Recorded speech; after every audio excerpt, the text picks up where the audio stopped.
Hello everybody. Today with For the Love of Batiks, we're talking about let's sketch. It all starts with a black and white sketch, right? I do start with a lot of color inspiration, and then I will go in that direction as far as what sketches go with it.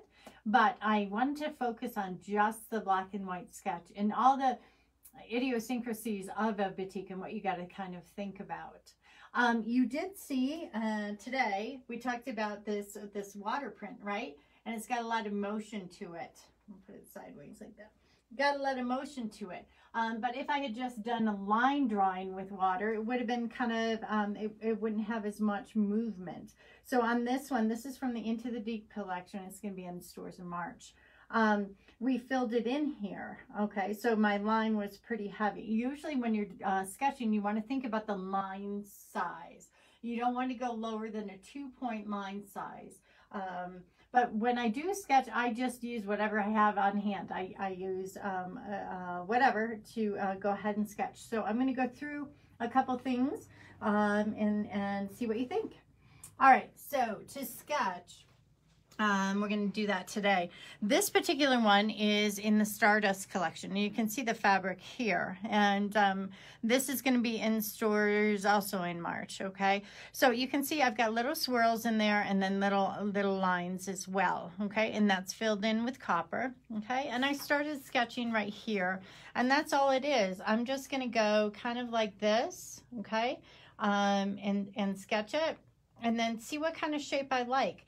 I don't necessarily use a pencil. I feel like it grabs the paper, and I prefer to use just whatever like I said, whatever I've got. But if I've got a shape that I really kind of like and I like the movement of it, I'm going to make sure I fill it in because where I want to fill it in, just with a Sharpie or something like that, because this is where the motif is, right? This is where the wax is going to hold the color for the motif. So I just get a loose kind of thing like this, okay? And then back to my regular pen. I'm old school. Yes. Could I do it on the computer? Absolutely. If you're more comfortable that way, go for it. But I kind of feel like I can do it better on paper when I first initially establishing the motifs I like. Okay, so just kind of like this and just sketch. Like I said, you've got to be free and free motion. If you're a long armer, you guys, and you're a free motion kind of person, you get it. Okay, the only thing is with sketching, you don't have to be a continuous line, do you?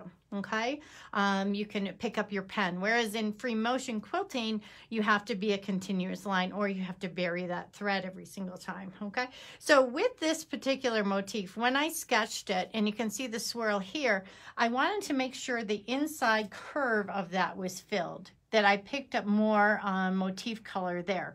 So I filled it in there. Also, if you look at this, these are bursts, right? These are bursts of almost like a floral look, right? So it goes from the center out, all right? You can't just put bursts in there, all right? You have to put some that aren't totally defined because this thing has to repeat. And we had questions today. How do you determine the repeat? What kind of size do you do? It depends. The size of the chop is 8.5 by 8.5. And the reason for that is the pan of wax that you dip this into is a certain size.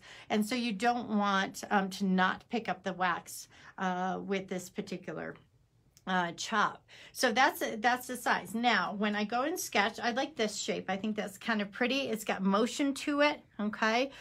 So maybe I'll take that and I'll fill it in, and I'll doodle a little bit, and maybe I'll play with a few more of them. Okay. Maybe a little bit larger.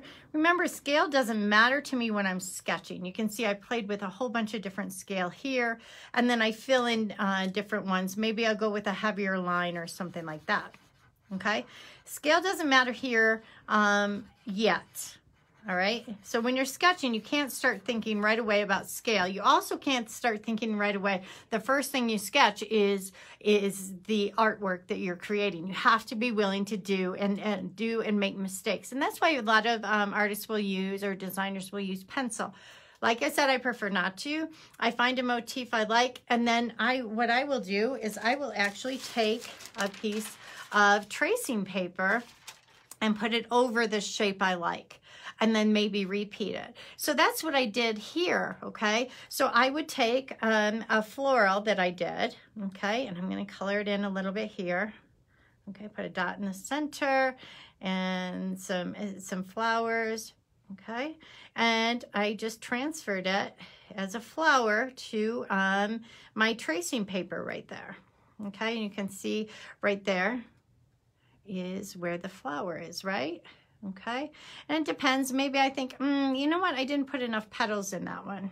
Okay, but I like it, and I can put it in as a repeat. Now, generally, if you do a floral, you want some sort of leaf or something for motion, like this right here, right? It's kind of a leaf, kind of not. It's a combination of a swirl and a leaf, and then you just have different kinds of fillers. This is just a sketch though. This right here, I've got open leaves or open petals here. I've got filled in petals here.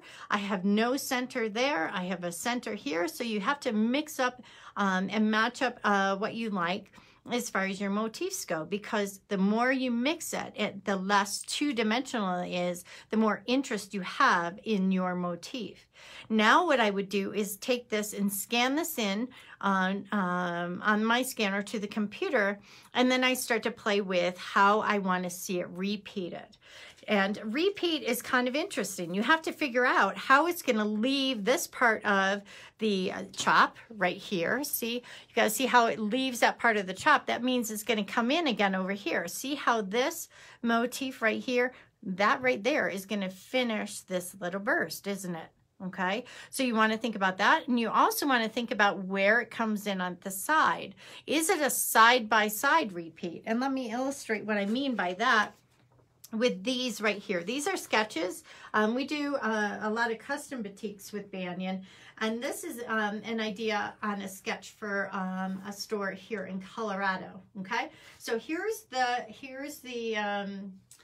design, but how do I go and repeat it? And yeah, it's easy to show you with pieces of paper. I would do this with artboards on the computer, and I like to use Illustrator actually.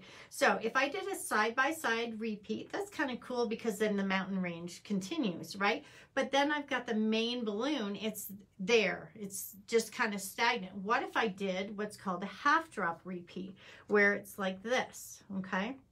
Maybe this isn't the right design. Maybe I need to add in something as far as maybe this mountain range feels like it's one continuous line, and I don't want that. I want it more broken up, or maybe I put trees in there too. But at the repeat stage is when you determine where your elements should be.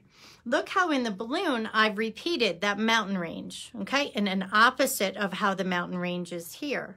I added some motion there. I added some texture as far and kind of quilty kind of feel, you know, hot air balloons, okay? So I'm looking at this as far as the repeat goes, and I think, I think the mountain range is adding an element, a horizontal element that I don't necessarily want.